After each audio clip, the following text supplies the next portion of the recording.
दोस्तों नमस्कार, ये है मार्गदर्शन फॉर सिविल सर्विसेज। मैं अनुराग चौधरी। दोस्तों लूसेंट जी के सामान्य ज्ञान श्रृंखला के अंतर्गत इस वीडियो में प्रस्तुत है प्राचीन भारत के इतिहास का महत्वपूर्ण टॉपिक, प्रागैतिहासिक काल से संबंधित महत्वपूर्ण तथ्य और जानकारी, जो आपके आगामी सभी परीक्षाओं के लिए बहुत ही उपयोगी है। तो आइए शुरू करते हैं आज का वीडियो। प्राचीन भारत के इतिहास के अंतर्गत प्रागैतिहासिक काल से संबंधित महत्वपूर्ण तथ्य।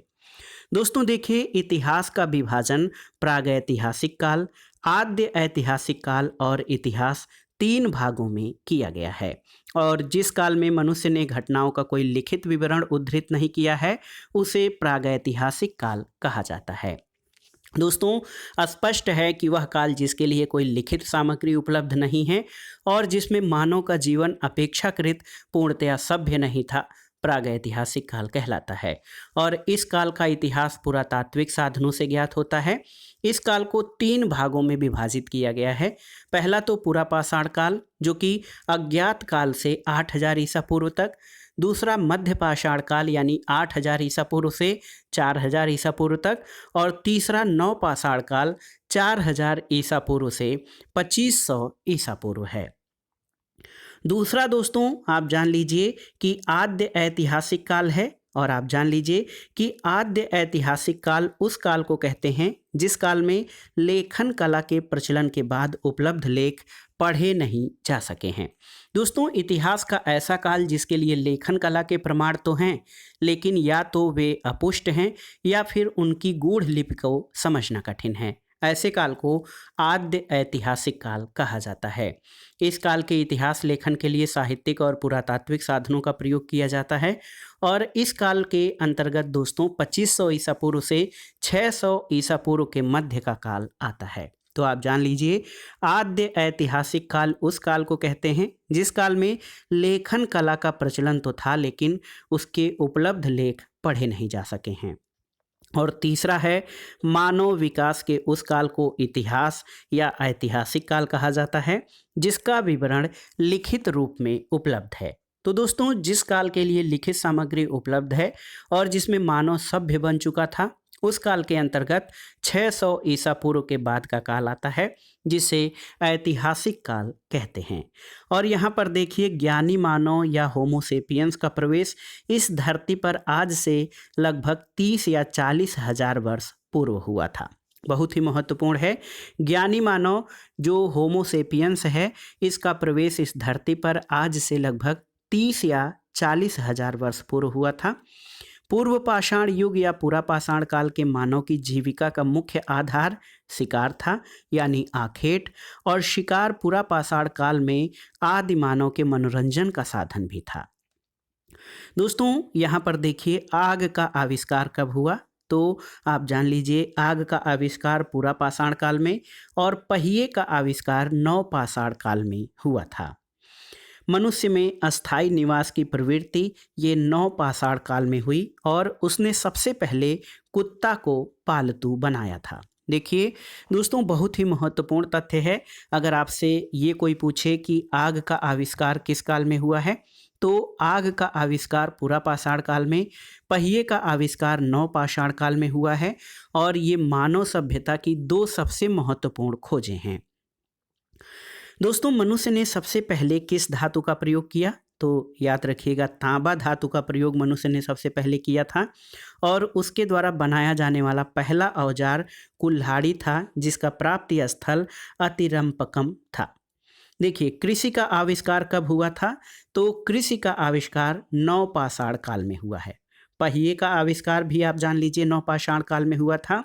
और कृषि का आविष्कार नवपाषाण काल में हुआ। प्रागैतिहासिक अन्न उत्पादक स्थल मेहरगढ़ कहाँ पर है? तो ये पश्चिमी बलूचिस्तान में अवस्थित है। और कृषि के लिए अपनाई गई सबसे प्राचीन फसल गेहूं पहली फसल और जौ थी, लेकिन मानव द्वारा सर्वप्रथम प्रयुक्त अनाज चावल था। दोस्तों यहाँ पर देखिए, कृषि का प्रथम उदाहरण मेहरगढ़ से प्राप्त हुआ है।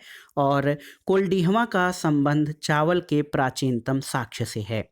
लेकिन नवीनतम शोधों में आप जान लीजिए कि चावल के प्राचीनतम साक्ष्य उत्तर प्रदेश के संत कबीर नगर जिले के लहुरा देव स्थान से मिले हैं।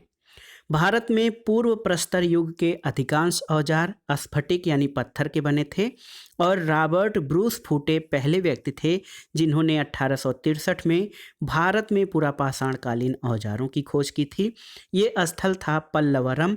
दोस्तों, पल्लवरम जो स्थान है ये मद्रास के निकट है। वहीं से प्रथम भारतीय पुरापाषाणकालीन कलाकृति की खोज हुई थी। भारत में मध्य पाषाण काल के विषय में जानकारी सबसे पहले 1867 ईस्वी में हुई, जब C.L. कार्लाइल ने विंध्य क्षेत्र में लघु पाषाण उपकरण यानी माइक्रोलिथ की खोज की थी। और भारत में मानव अस्थिपंजर मध्य पाषाण काल से ही सर्वप्रथम प्राप्त होने लगता है। भारत में नवपाषाण कालीन सभ्यता का प्रारंभ ईसा पूर्व 4000 के लगभग हुआ था। याद रखिएगा, भारत में जो नवपाषाण कालीन सभ्यता है इसका प्रारंभ आप जान लीजिए 4000 ईसा पूर्व के लगभग हुआ था। भारत के सबसे प्राचीन नगर की बात करें तो भारत का सबसे प्राचीन नगर मोहनजोदड़ो था और सिंधी भाषा में इसका अर्थ होता है मृतकों का टीला। असम का श्वेत भ्रू गिब्बन या श्वेत भौ गब्बन भारत में पाया जाने वाला एकमात्र मानवाभ कपि है। और दोस्तों, यहाँ पर देखिए इनाम गांव, ये ताम्रपाषाण युग की एक बड़ी बस्ती थी। इसका संबंध जोरवे संस्कृति से है। भारत में शिवालिक की पहाड़ी से जीवाश्म का प्रमाण मिला है और एक महत्वपूर्ण स्थल है भीमबेटका या इसको भीमबैठका भी कहा जाता है। भीमबेटका गुफा पुरापाषाणिक आवासीय पुरा स्थल है। यहाँ से शैलाश्रय और शैल चित्रों के प्रमाण मिलते हैं। यह आदिमानव द्वारा बनाए गए शैल चित्रों और शैलाश्रयों के लिए प्रसिद्ध है और इन चित्रों को पुरापाषाण काल से मध्य पाषाण काल के समय का माना जाता है। ये चित्र भारतीय उपमहाद्वीप में मानव जीवन के प्राचीनतम चिन्ह हैं। और दोस्तों, भीमबेटका मध्य प्रदेश के रायसेन जिले में स्थित है। इसकी खोज 1957-58 में डॉक्टर विष्णु श्रीधर वाकड़कर यानी V.S. वाकड़कर के द्वारा की गई थी।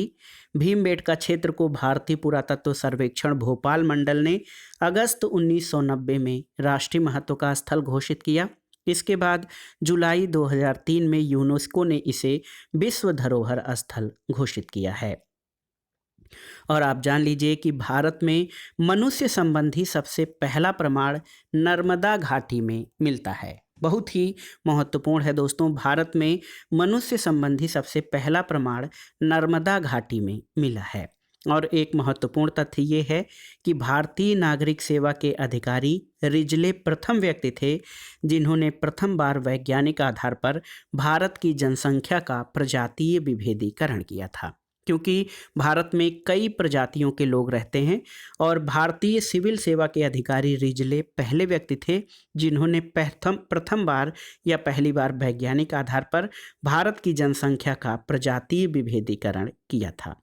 यहाँ पर एक महत्वपूर्ण तथ्य आपके लिए और है, संस्कृति और उनमें पाए जाने वाले बर्तन। दोस्तों, संस्कृतियों का जो पहचान है या जो चिन्हांकन है उनमें पाए जाने वाले बर्तनों के कलर के आधार पर किया गया है। तो मालवा संस्कृति के बर्तन काले और लाल रंग के हैं। बुर्जहोम में धूसर कलर के। जोखे संस्कृति जो है यहाँ के बर्तन लाल रंग के। दक्षिणी नवपाषाण काल में दोस्तों आप जान लीजिए चमकीला धूसर और पूर्वी नवपाषाण काल के बर्तन भूरे लाल रंग के हैं। तो ये थी महत्वपूर्ण जानकारी प्रागैतिहासिक काल से संबंधित और ये आपकी आगामी परीक्षाओं के लिए बहुत ही उपयोगी है। आप इन तथ्यों को याद कर लीजिएगा ताकि परीक्षाओं में यदि ये प्रश्न पूछे जाएं तो आप इन्हें आसानी से कवर कर सकें। तो ये था आज का वीडियो आपको कैसा लगा हमें कमेंट बॉक्स में ज़रूर बताइएगा। वीडियो को लाइक करें, शेयर करें और इस चैनल मार्गदर्शन फॉर सिविल सर्विसेज को सब्सक्राइब करें। वीडियो देखने के लिए धन्यवाद दोस्तों। नमस्कार।